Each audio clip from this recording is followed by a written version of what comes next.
Lord, we are so thankful once again for being with us today. Thank you for the strength. Thank you for the good health. Thank you, Lord, for the breath of life that you've given us. Thank you for another year that you've given me, O Lord. Thank you so much.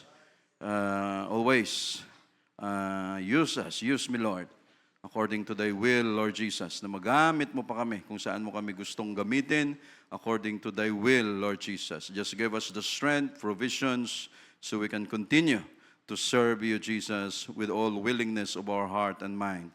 Lord, bless your word this morning. Thank you for what you've done this week, for all your protection sa lahat ng mga biyahe namin.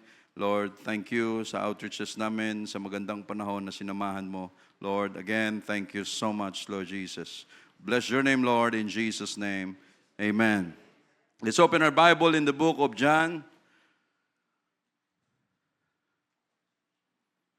John chapter 12.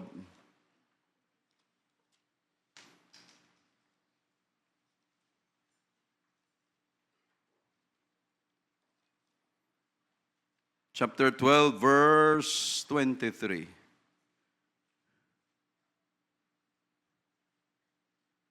Umpisahan natin ito, mga kapatid.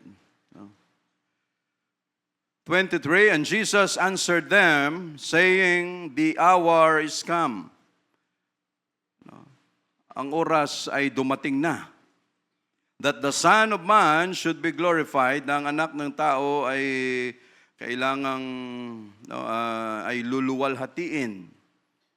Dumating na ang araw, dumating ang oras na ang anak ng tao ay luluwalhatiin. Verse 24, verily, verily, I say unto you, except a corn of wheat fall into the ground and die. Katotohanang sinasabi ko sa inyo, maliban na ang butil ng trigo ay malaglag sa lupa at mamatay, referring to himself, referring to Jesus Christ, kung ano ang mangyayari sa kanya, na kailangan siya ay mamatay, siya ay nanggaling sa langit, bumaba dito sa lupa, nagkatawang tao, at yung katawang tao na yan ay mamamatay doon sa cross dahil sa ating mga kasalanan. Dahil flesh, yung dugo ng mga hayop will not take away the sins of the world. So, ang butil ng trigo na babagsak, mahuhulog sa lupa at mamatay. Again, referring to Jesus Christ, it abideth alone. Siya ay mananatiling nag-iisa. But if it die, pero kung siya ay mamamatay, it bringeth forth much fruit. Pag ito namatay, ito ay magdadala ng mas marami pang bunga, mas marami pang harvest. Thank you, Jesus. The title of our preaching, We Must Die. Unahin na natin ang Semana Santa. Sila sa susunod na Friday pa mamamatay, no? Tayo ngayon dapat mamatay na. Not physically, but spiritually. At inunahan ko na, mga kapatid, baka marami tayong hard meat dito na kakainin this morning. Because dying is not easy. And dying is painful. And we must die. Kailangan nating mamatay. Again, not physically, but spiritually. Paano ito, mga kapatid? Ano ang mangyayari? Lahat tayo nakasubok magtanim. Kahit nung kabataan natin, ngayon tinanggal na ito. Anong plano ng gobyerno natin? Ang bata ngayon, walang kamuang-muang lalo na sa mga nasa Manila. Walang kamuang-muang. Ang nakikita nilang palaka, yung palaka sa libro. Palaka sa cellphone. Sa iPad, sa tablet. Palaka. Swerte mo kung makakita ka dito ng palaka sa buong Metro Manila. Ewan kung may makita ka pa rito. Mga, anong tawag doon? Mga tutubi, mga paru-paro, mga, alitap-tap. Firefly.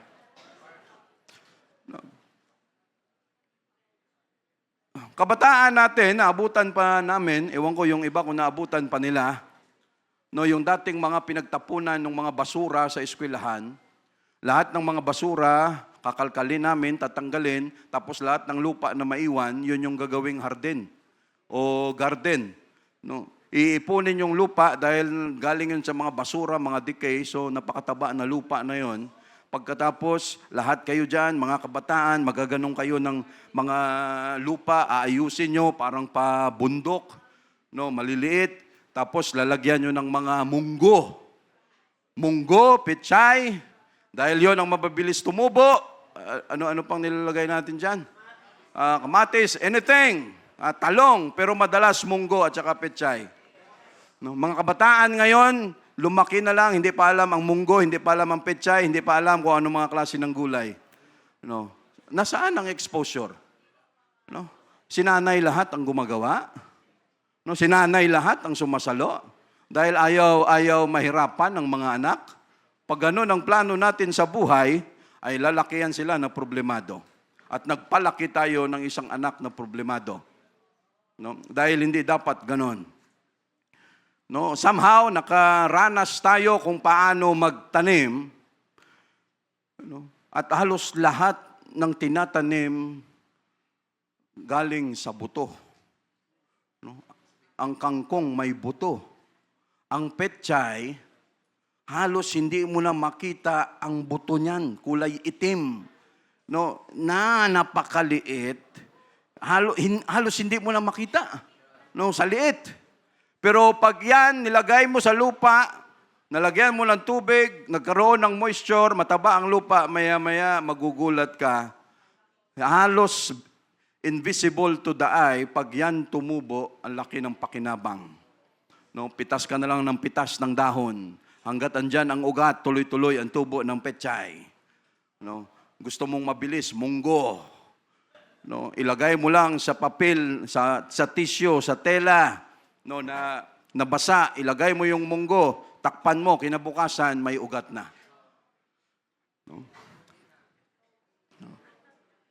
Toge na. Kung gusto mong kumita ng malaki, magtoge ka, hindi munggo. Mas malaki ang kita sa toge. But again, mga kapatid, bago tumubo, kailangan niyang mamatay. Sinasabi ni Jesus Christ dito, sabi niya, ganito ang mangyayari sa akin.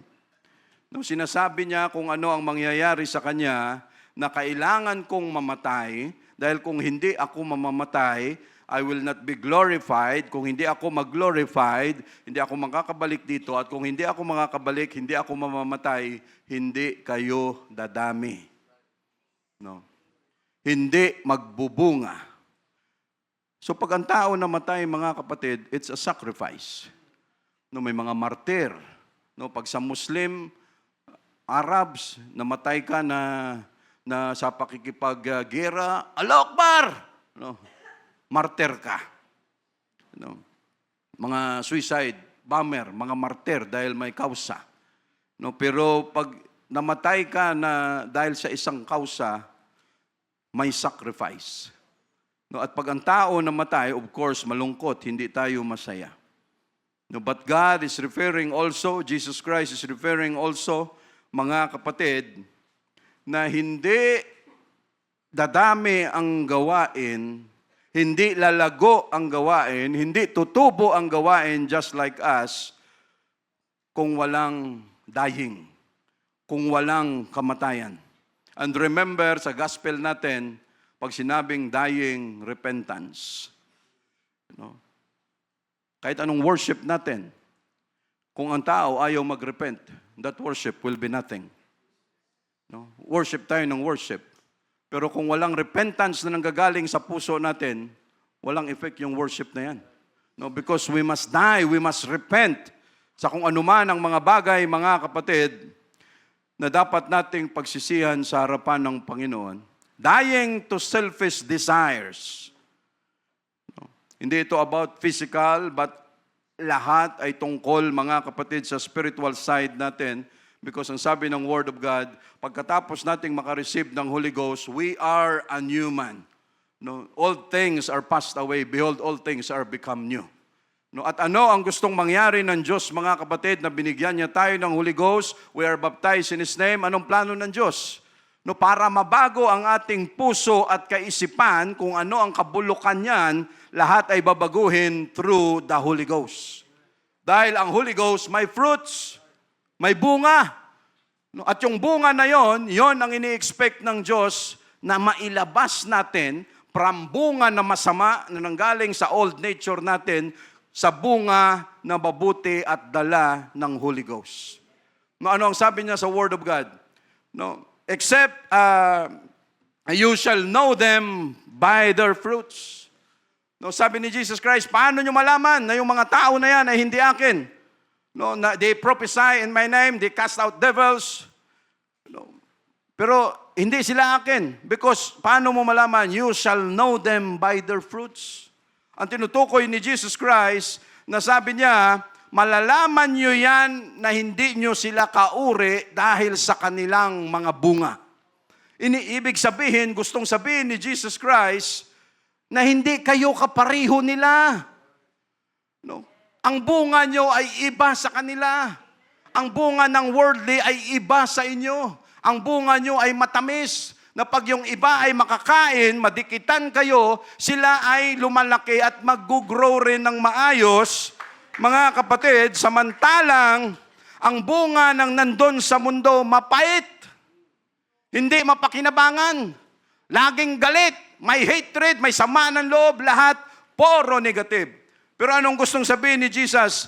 Malalaman nyo by their fruits. Why? Iba kayo sa kanila. No, hindi kayo kapariho. Ibig sabihin, ini-expect ni Jesus Christ, because you have the Holy Ghost, you are baptized in His name, ini-expect niya na ang bunga na yan ay manggagaling sa Holy Ghost. No, dahil yung mga tao sa labas, wala silang Holy Ghost. No, you shall know them by their fruits.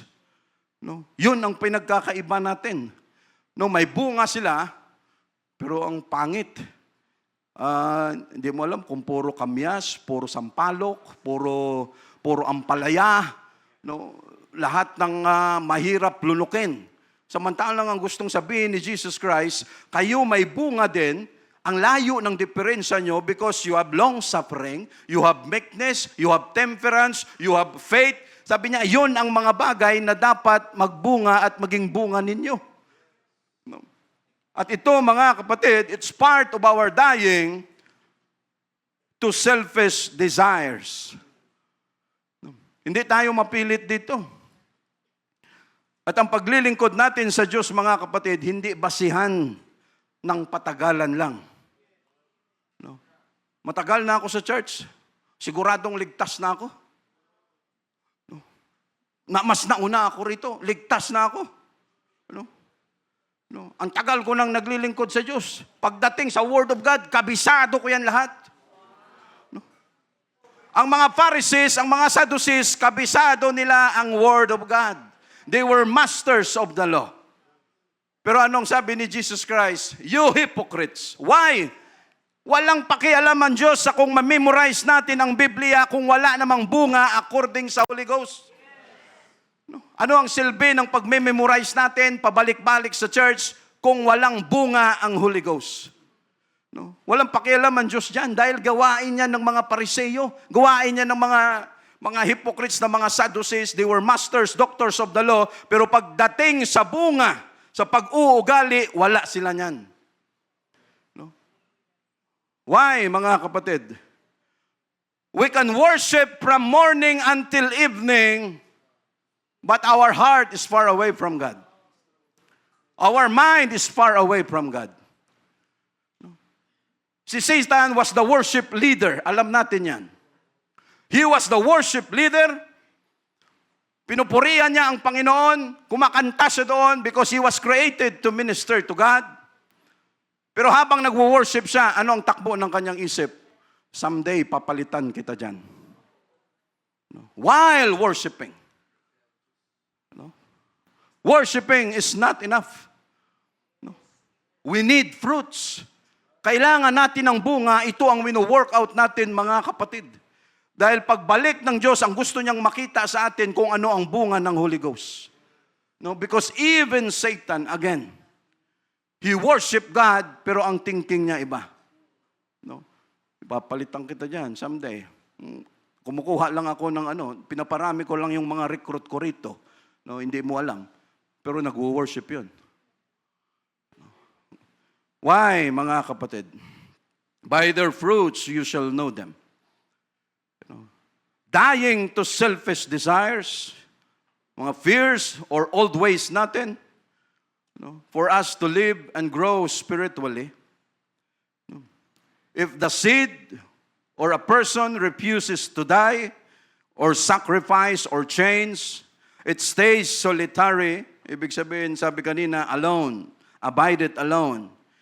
It stays solitary and unproductive, failing to reach its potential or purpose.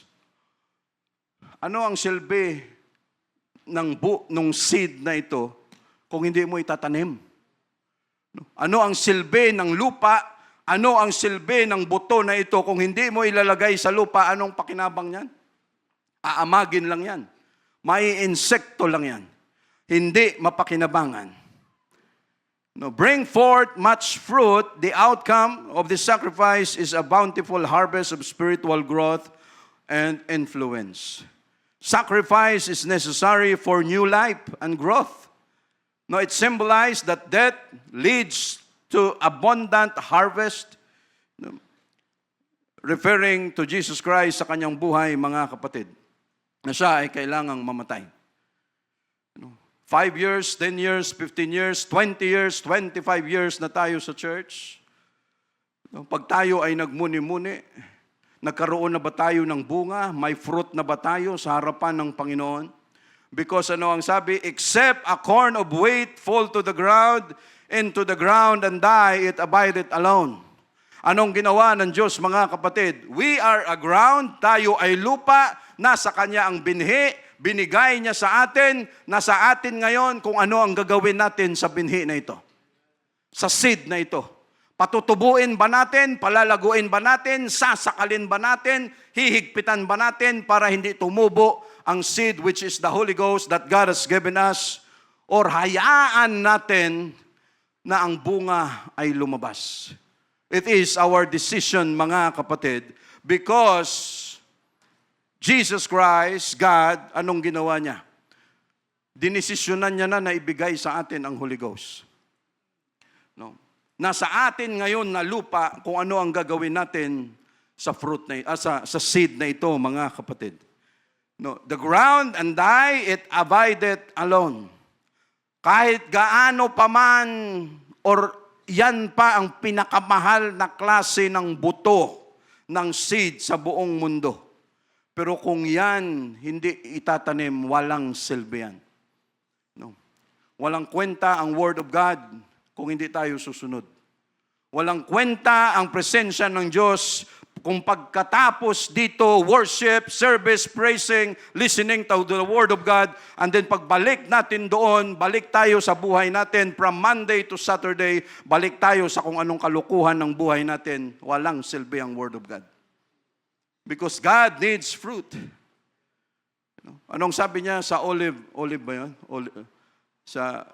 Na walang bunga. Fig tree. Thank you. Anong sabi niya? Ang tagal mo lang nandyan. Patubo ka lang ng patubo ng iyong outward appearance. Ang ganda mo tingnan. Pero walang nakikinabang sa'yo.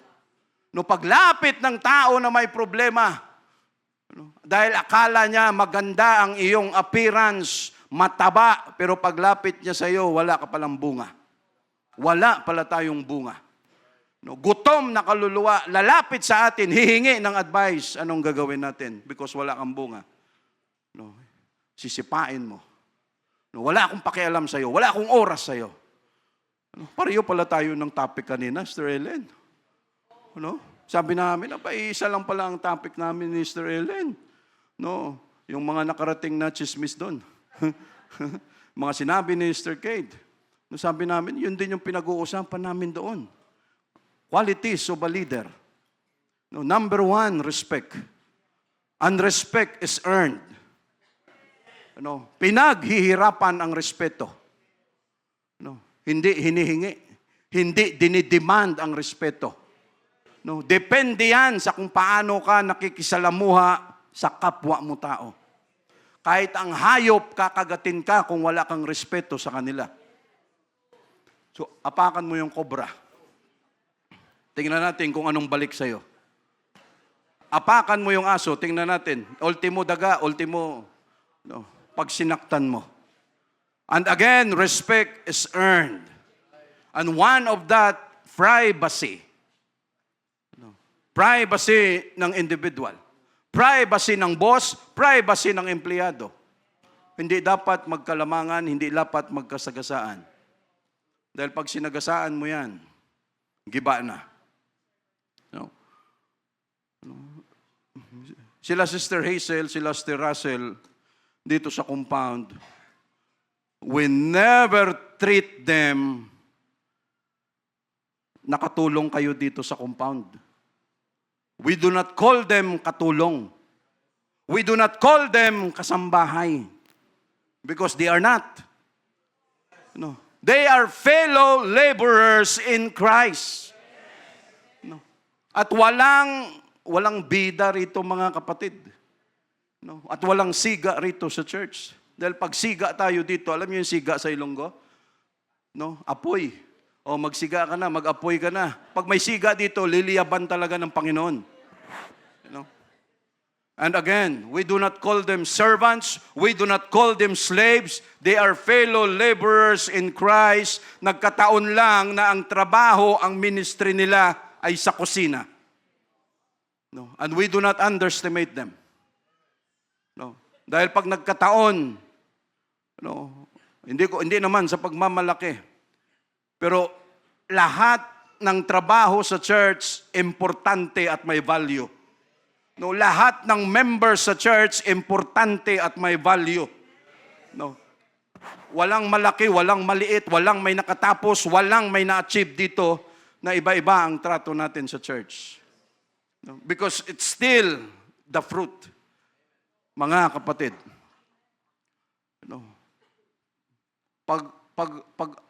Pag accountant, sabihin na natin, ito mga accountant to, mga engineer to, dapat ibang trato natin dito. Ito matagal na sa church, ibang trato natin, ito bago-bago pa lang, ito. No, we do not do that. Why? Pagdating sa langit ba, may accountant doon? Pagdating sa langit ba, may engineer doon? Pagdating sa langit ba, may masasabing, ako, pastor ako. Ikaw, servant ka lang dito. Ikaw ang pinakamaliit. Ikaw ang pinakamababang, ordinary na membro ng church. Pagdating sa langit, walang ganon. Lahat tayo ay kaluluwa doon. At ano ang right natin to disrespect and to abuse anyone? Huwag tayong pasilaw, mga kapatid, sa kapirasong posisyon, authority na may hawak na yun. Huwag tayong papasilaw dyan. Simpleng authority, simpleng kapangyarihan, simpleng posisyon na ibinigay sa atin ng Diyos sa trabaho, sa church. Hindi natin yan ginagamit to abuse anyone. Verbally, physically, perally, pera or anything, we never do that and we should not do that, mga kapatid. Huwag tayong pasilaw sa kapirasong title na ma-achieve natin. Kahit sa mga opisina natin, huwag tayong pasilaw dyan. If you know a man's character, give him power. Tayo na mga tao. And sometimes God will give us position to reveal kung ano ang mayroon sa heart natin. At paghawak natin ng posisyon, akala mo sa'yo na yung posisyon na yan, sa opisina man o sa church, andin sagasaan mo na lahat. Prangkahan ito, mga kapatid. Hindi tayo rito, yung we respect everyone.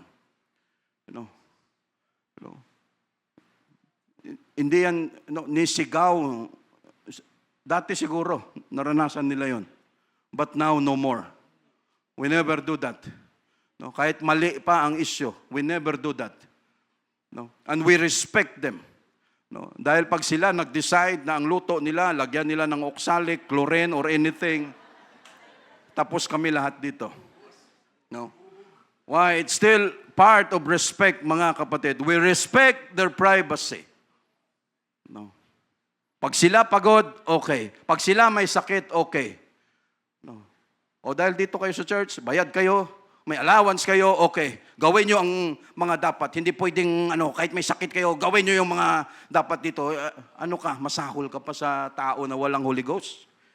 Dahil yung mga tao dyan sa labas na may Holy Ghost, matutong magrespeto sa kapwa nila. Tapos tayo na may Holy Ghost, especially, hindi natin dapat gawin sa ating kapwa kapatiran yan. We must exercise love, we must exercise respect. Because ang posisyon na mayroon tayo, kapirasong papel lang yan. Kapirasong ID lang yan na pagdating sa langit. At kung yon ang dahilan na hindi pa tayo makasama sa rapture dahil sa posisyon na nasisilaw tayo, itapon mo na yung posisyon na yan. And you pray to God na, Lord, wag mo na lang ako bigyan ng posisyon. Dahil pag binigyan mo ako ng posisyon, ratsadahin ko yung mga tao dito, kahit anong gusto kong sabihin, dahil galit ako, magwawala ako rito, sisigawan ko sila.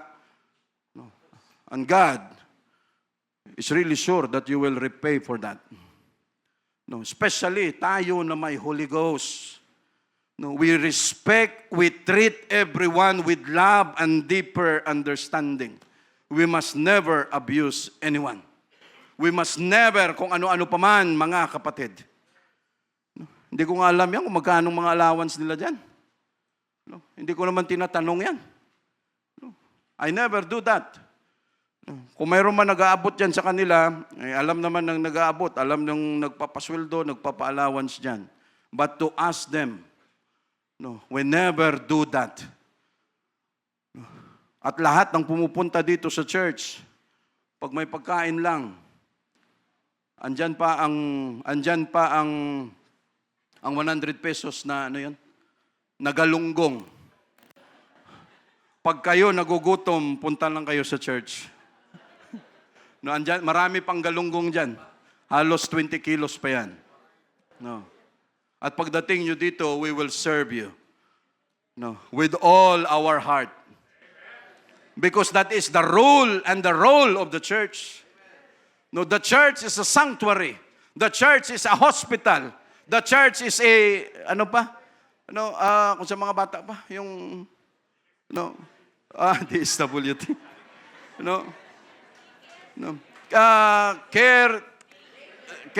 Lahat, mga kapatid. That is the role of the church. But of course, we do not abuse it. Hindi natin inaabuso yan, mga kapatid. It's still, we must die sa mga pagkatao natin na baliktad sa harapan ng Panginoon. And we know that it's not easy. Because iba-iba ang ating personality, iba-iba ang kultura, tradisyon, iba-iba ang talino, pinag-aralan natin, iba-iba ang katuruan natin, iba-iba ang mga nakuha natin, lahat ng yan. But it is impossible na hindi tayo magbago dahil sa Word of God. Daig pa natin si Paul. Ano ang sabi ni Paul? I was once a persecutor. I was once a murderer of the followers of Christ. Pero sabi niya, but because of this Word of God na ibinigay sa akin ng Diyos, sabi niya, nagbago ako. Kung hindi natin kayang magbago, daig pa natin si Paul. Tayo, hindi pa tayo nakapatay. Si Paul, gawain niya yan lahat at tapos idahilan natin. Sa edad kung ito, hindi na ako pwedeng magbago. Ay, huwag kang mag-expect na makakasama ka sa rapture. Because God demands fruit. Dahil anong babalikan niya rito, mga kapatid? Ang bunga. Hindi kung gaano natin ka-memorize ang salita ng Diyos. Hindi kung gaano tayo kabida pagdating sa pagkabisado ng Word of God, talo tayo sa mga hypocrites, sa mga Pariseo, lahat. Ang Diyos nagpo-provide. Tapos ganon ang trato natin sa kapwa natin, kapatiran. Kapwa may Holy Ghost. We should never do that, mga kapatid. Why? Mga abuse na yan. And we are so thankful to God Dahil kahit ganon ng mga abuses, hindi minsan pumasok sa isip namin. Diba? Brother Roland, di minsan hindi pumasok sa isip natin na, Lord, ayaw ko na sa church. And we are so thankful to God. And sometimes God will allow us and will allow that to happen to us, those kind of affliction, not for their own good, but for our own good, that someday we will never do that to our brethren. No? Why, mga kapatid? No? Naturingan pa natin. We have the Holy Ghost. We are baptized in the most precious name of Jesus. Tapos ang turing natin sa kapwa natin kapatiran, ganun lang. No? Pag leaders natin, iba ang respeto natin. Pag sa tingin natin, medyo mababa sa atin, iba rin ang respeto natin. No! Hindi dapat ganun. No? Walang bias, walang level pagdating sa respeto. No? Hindi dahil sa siya may pera, hindi dahil sa kung ano ang meron siya. No, we will never do that. Pag gano'n ang mangyari, mga kapatid, God will hold us accountable. No? Dahil walang siga rito sa church. No? And it will never happen. No? Kaya pag may dumating dito, gutom, ini-invite natin, brother, nakakain ka na? Brother, medyo wala pa eh. Kita mo galing outreach. No? Yung itsura minsan pagdating. No? No? Yung pumasok kahapon na 3 rito. No? Galing gera, galing outreach, may mga sabi ko sa isa, sabi ko sa kanilang 3, kumain na ba kayo? Mabuti tama yung sagot ng isa, brother, hindi pa! Okay, Sister Russell, marami tayong galunggong dyan, lutuan sila. No, may gulay tayo dyan, pakainin sila. Why, mga kapatid? No. Yan ay fruit. If God is continually providing us, anong gagawin natin dyan? Ipunin ang ipunin at makikita natin na yung ibang kapatiran natin naghihirap, naghihingalo, no, sa simpleng pagkain, bilangan natin sila. No, para saan ang mga bagay na yan? No, makakain sila dyan 1 galunggong. Wala pang 10 piso ang isa niyan. Pag 100 ang kilo. Ano? Akala nyo, binilang ko na rin yun.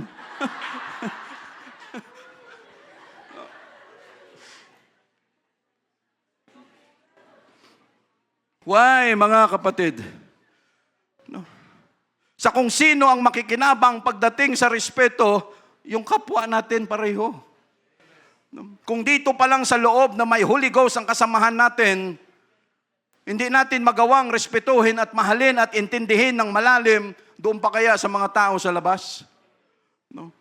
At paano malaman ng mga tao doon that we have fruit kung dito pa lang sa loob, hindi na natin kayang gawin yan? No? At ang mabibiktima natin, yung mga kasamahan natin dito sa loob, mga kapatid. No? And that is respect. No?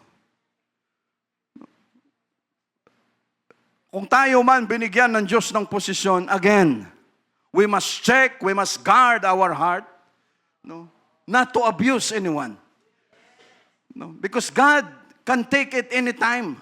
Hindi dahil tayo ang boss, hindi dahil tayo ang amo rito, kung ano-ano na lang ang pwede nating sabihin sa kanila.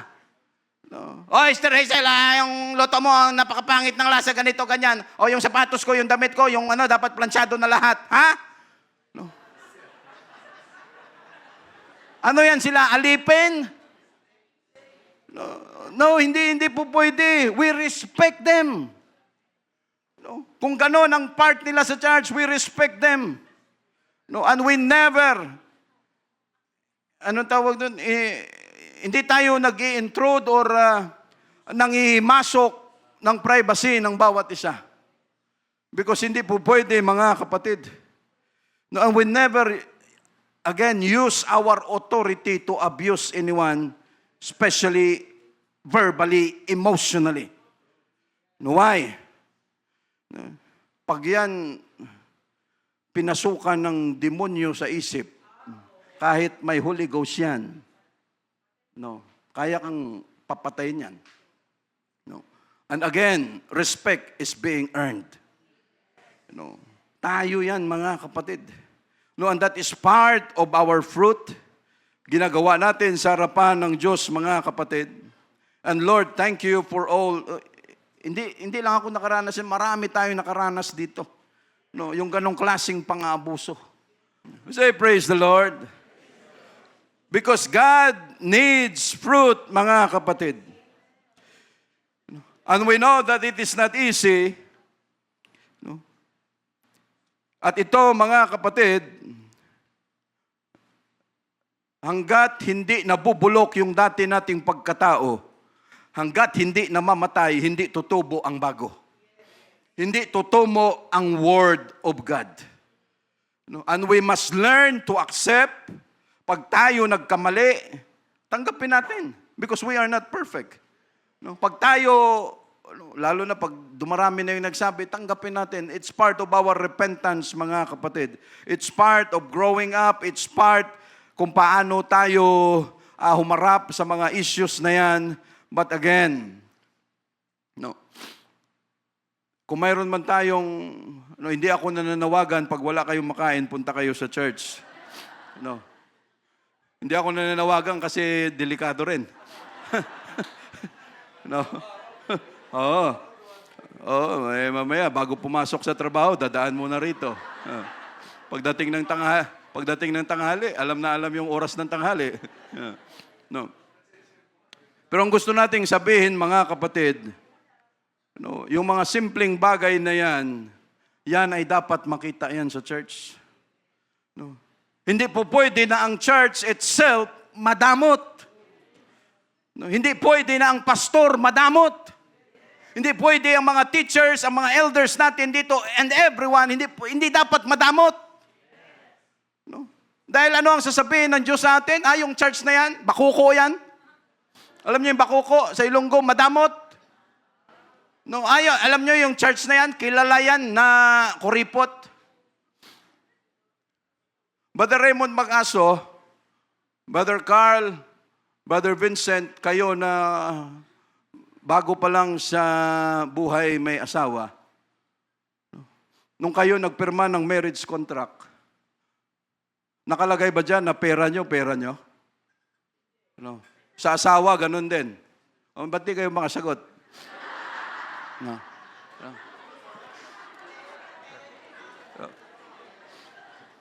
Nakalagay ba dyan na pag pera nyo?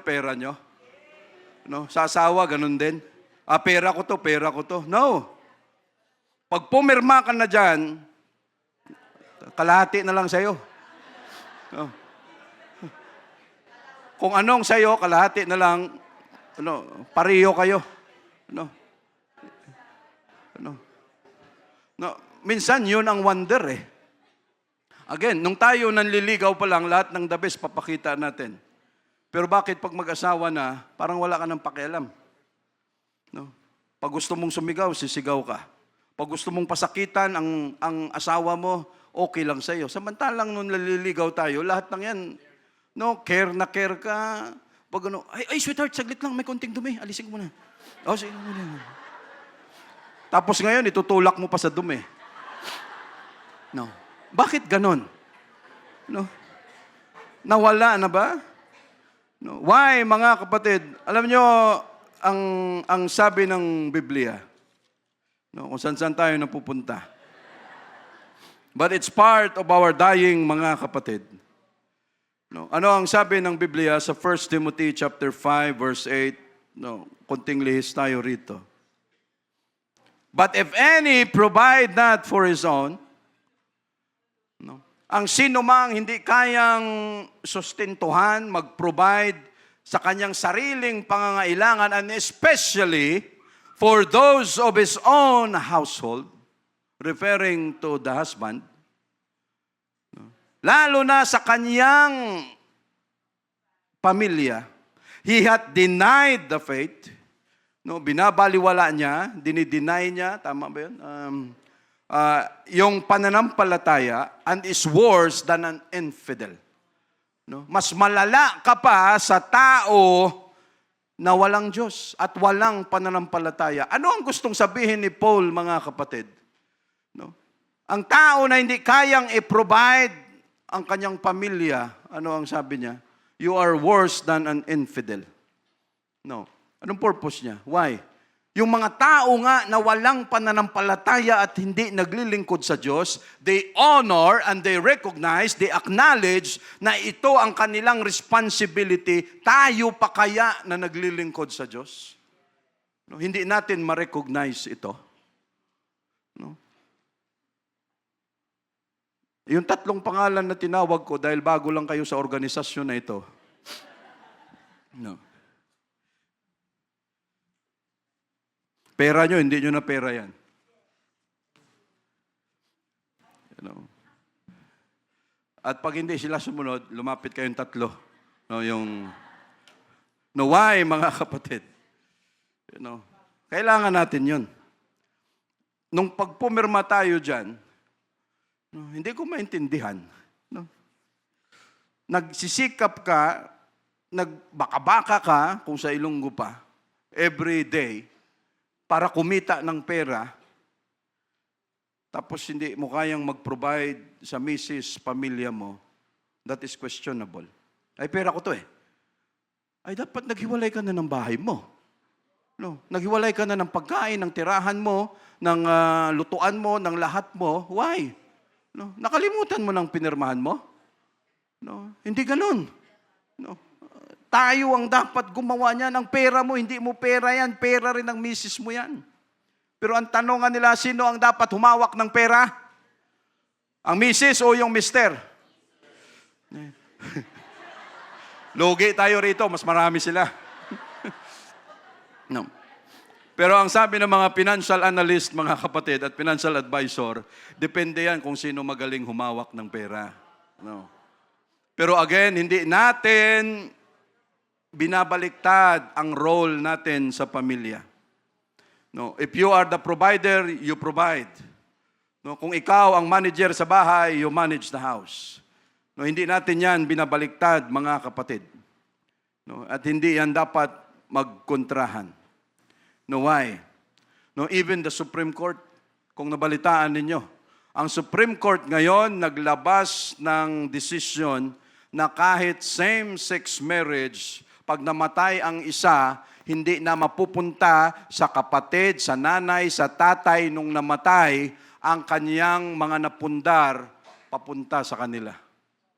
Ang sabi ng Supreme Court, kailangang i-recognize dahil kung sa panahon na sila nagsama, sila nag-ipon, nagpundar na dalawa yan, parang kagaya sa mag-asawa na kung sila naghirap lahat yan at kung sino ang maiwan, dapat doon mapunta sa kanya. No, yan ang sabi ng Supreme Court. Dati kasi mapupunta yun sa mahal sa buhay nung namatay. Dahil number one, hindi naman kayo kasal. No, pero sa same-sex na pagsasama, ganun ang desisyon ng Supreme Court. Kahit hindi kayo kasal, pero panaghirapan nyo pareho yan, lahat kung anuman mapupunta yan doon. Kasi nangyayari, kawawa daw yung napag-iwanan. We say, praise the Lord. No, so again, mga kapatid, we respect everyone. We are being gentle with everyone, mga kapatid. No, the most that we can do, no, sa mga kapatiran natin, because it is our responsibility, kung kailangan i-call out ang isang membro para kausapin for his or her welfare, we do that. Pero sinisigurado natin na hindi natin pinapanghimasukan kung anuman ang privacy niya. What we can do is to give an opinion, suggestion, itong sinasabi ng Word of God, pero ikaw pa rin ang magdi-decide. No? Yun ang ginagawa natin.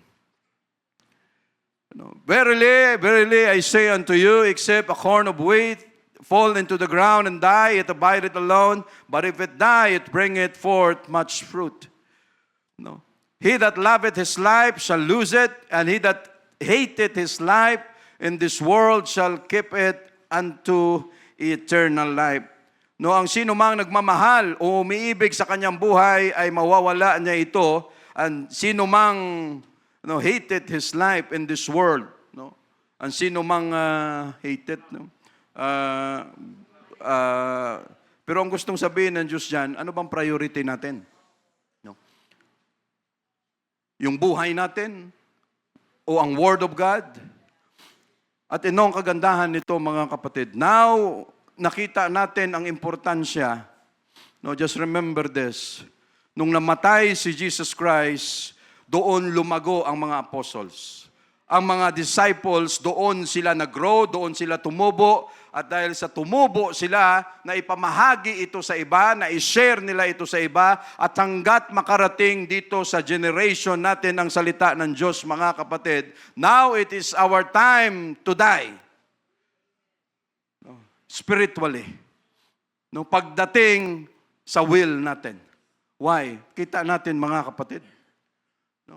Yung dating pastor natin, binigay nila ang buhay nila sa Diyos, Sister Vicky. No? May sarili silang plano, may sarili silang buhay, pero just remember, sa dalawang buhay lang na yan, anong nangyari? No, namatay yung kanilang will, namatay yung kanilang mga desire sa buhay, mga plano sa buhay, sinunod nila ang salita ng Diyos, they preached to us the Word of God, at dahil sa bagay na yan, ano ang nangyari? Dumami tayo. That is the fruit. It never abided alone, but the fruit has to die para tumubo, mga kapatid. Just imagine, isang buhay lang. Ang magdesisyon na, Lord, let thy will be done, and not my will. Kung ano man ang mga plano ko sa buhay, Lord, ikaw na ngayon ang masusunod, at pag tayo namatay na sa will na yan, at ang Diyos ang masusunod, expect mo na lalago rin yan. No, dadami yan, mga kapatid. No? Just imagine, isang tao lang. No? Si Paul nga lang sa Gentiles. No? Siya lang mag-isa. No? Kasama na ibang mga apostles. Pero dahil sa kanya, no, dahil namatay ang kanyang mga desire sa buhay, namatay yung kanyang mga pinaplano sa buhay, at sinunod niya kung ano ang plano ng Diyos, at dahil sa plano ng Diyos na yon, ano sabi niya? I die daily. No? Sabi niya, every day. No? Yung pag-uugali ko na gustong lumabas. No? Dalawa kasi ang gustong sabihin ni Paul. Unang-una, yung kanyang pag-uugali, yung old nature niya na gustong lumabas. Ano ang sabi niya? I die daily. No? Binabaong ko ito sa lupa ulit. Binabalik ko ulit. Ayaw ko na silang lumabas. Dahil pag ito lumabas, hindi ko na magagawa ang pinapagawa sa akin ng Diyos. And also, referring na sa everyday na pamumuhay ni Paul just to share the Word of God, yung buhay niya halos patay na siya lagi. Dahil sa dami ng kanyang hinaharap sa buhay. No, andyan ang mga kalaban niya, ang sinasabi pa sa dyan na nakaraan, may nakalaban akong tao na parang hayop, no, beastly men. No, sabi niya, no, nakalaban ko rin yan. And we are also doing the same, mga kapatid, that every day we are dying to sin, we are dying to our old nature para lumabas ang bago nating nature. Just remember, mga kapatid, yung mga outreach lang natin na yan. No, that is part of our dying every day. No, yung will natin. Ano ang will mo dyan? Gusto mong maggala? Gusto mong maglaba? Gusto mong mag-date? Gusto mong may gawin kang iba, gusto mong magtrabaho, pero anong ginagawa mo? Lord, not my will. Bahala muna dyan, dito muna ako sa outreach. At pagdating sa outreach, ang daming umattend, ang daming makareceive ng Holy Ghost. Ano yan? Bringing much fruit. Mga kapatid. No? That is part of our dying. Because pag hindi natin yan ginawa, no, walang fruit na lalabas. No? At yun ay bunga na ang ginagawa natin, Lord, let thy will be done. Why? Makita natin isang tao lang, mga kapatid. No? Hindi tayo nakinabang nito kung hindi sa mga tao na nagbigay ng kanilang buhay sa Diyos, kung mga elders natin dito, kung hindi sila naging matibay na hanggang ngayon andito sila. No? Ang dami nilang pwedeng gawin sa buhay, pero sila nagpatuloy at nakita rin natin yan. No? Kaya nagkakaroon ng bunga. No? And it is not easy, mga kapatid. Verse 26, if any man serve me, let him follow me, and where I am, there shall also my servant be. If any man serve me, him will my Father honor. No, mga kapatid. No. Dahil sa isang buhay lang na magdesisyon, isang buhay lang No? Na yakapin kung ano ang plano ng Diyos, ang dami ng magawa. No? Akalain mo yon? Nagtanim ka lang ng isang butil, observe natin yan. Pagtanim mo ng isang butil, yung kangkong nga no, may buto. Nakita niyo yan, yung kangkong? No? Akala natin dahon lang yan at saka stalk lang. No? Patagalin mo pa yan, lalabas ang buto niyan. No? At yun din ang itatanim mo ulit, pero hindi mahirap magtanim ng kangkong. No? But what we are saying, mga kapatid, na yung isang butil na yan, doon ka nga magtataka Kasi isang butil ang itinanim mo, mamamatayan siya, makikita mo, di ba, nagdidecay. Hanggat sa masira, hanggat sa mabulok na siya, maya-maya may ugat na lalabas. At paglabas ng kanyang ugat, magugulat ka, isang butil lang ang iyong binaon, isang seed lang, pero pagtubo niya, ang daming butil, ang daming dahon, ang daming seeds na pwedeng mapakinabangan sa isa lang yan. Anong gustong sabihin ng Diyos, mga kapatid? Isang tao lang ang magbigay ng kanyang buhay sa Diyos, ilang pamilya, ilang community, ilang kaluluwa ang pwedeng mag-grow pa at magbunga pa, mga kapatid, dahil sa siya ay nagdesisyon na maglingkod sa Diyos. But again, it is not easy. Maraming mga sacrifices before dying. No? And it needs our decision. No? Nasa desisyon yan ng tao. Kung ano ang gagawin natin sa bunga na ibinigay sa atin ng Diyos, mga kapatid, or sa seed na ibinigay ng Diyos sa atin. No, again, except a corn of wheat fall into the ground and die, it abideth alone. But if it die, it bringeth forth much fruit. And again, mga kapatid, God is always requiring us to have fruits. Sikapin natin na magbunga at ito ay mapakinabangan ng kapwa natin sa pamilya, sa mga kaibigan, andyan sa community, na ang bungang ito ay bungang matamis at hindi maalat o mapakla. No, ibig sabihin, the way na makisalamuha tayo sa kapwa natin, dapat yung nagkakaroon din sila ng buhay, no, nag-grow, at hindi yung pagtabi natin sa kanila, no, para tayong dayami na sila ay namamatay. And we shall never do that, mga kapatid. And once again, we must die. Thank you, Jesus.